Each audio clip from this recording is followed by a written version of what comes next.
In this tutorial, we're going to study how we can do paired sample t-tests in SPSS. Before going to the software, I'm going to briefly explain what paired sample t-test is. So basically, it's to test whether the mean of time 1 is equal to mean of time 2. So for the same group of people, you are compare the time 1 number and the time 2 number. It could be also the number in the one dimension and the number in the second dimension. I'm going to use some examples to explain that. So for instance, for the same group of students, you can compare that exam 1 and exam 2. So in this example, you compare two different time points, time 1 and time 2. Another example could be like you are compare two different aspects for the same group of students. For instance, you are compare their reading scores and their writing scores. So you try to compare that whether their reading scores and writing score are equal. So as you can see that for both examples, they are for the same group of students. Okay, now we're going to see how can we write the known and alternate hypothesis. So we're going to use example that the reading scores and writing scores. We try to compare that whether these two scores are the same. For the null hypothesis, you can write in a way saying that, okay, writing and rating score are not significantly different. In contrast, you just remove the not and then saying that, okay, writing and reading score are significantly different. Now we're going to see that how we can actually do the paired sample t-test in SPSS. Now we come to SPSS. As you can see that there are 200 students in this data. And we are going to compare the writing and reading scores. So how can we do that? You can just click analysis, compare means, and then click the pair sample t-test. And I already did that earlier, but let me just remove that and do it again. So you can do the reading and writing.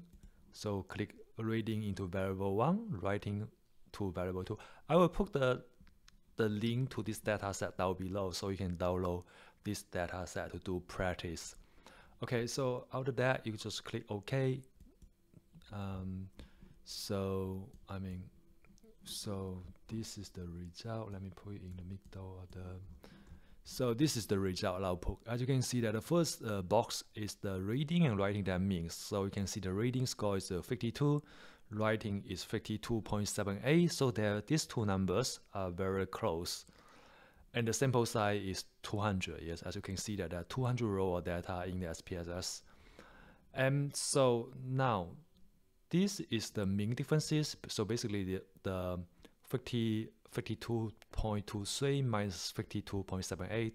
This first number means it got like minus 0.545, and standard deviation, standard error. And the key point we're going to look at is the t-value.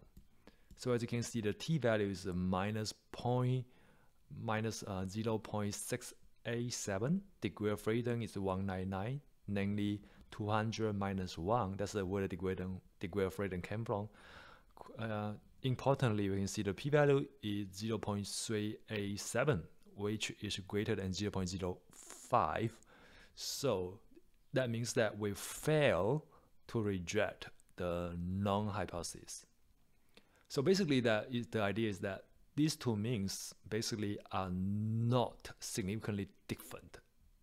I mean, even before doing this analysis, we kind of see that, okay, they're very close, yes. So what this pair sample t-test is telling you is that, okay, yes, indeed they're very close. So they are not significantly different. That's what the p-value is telling us.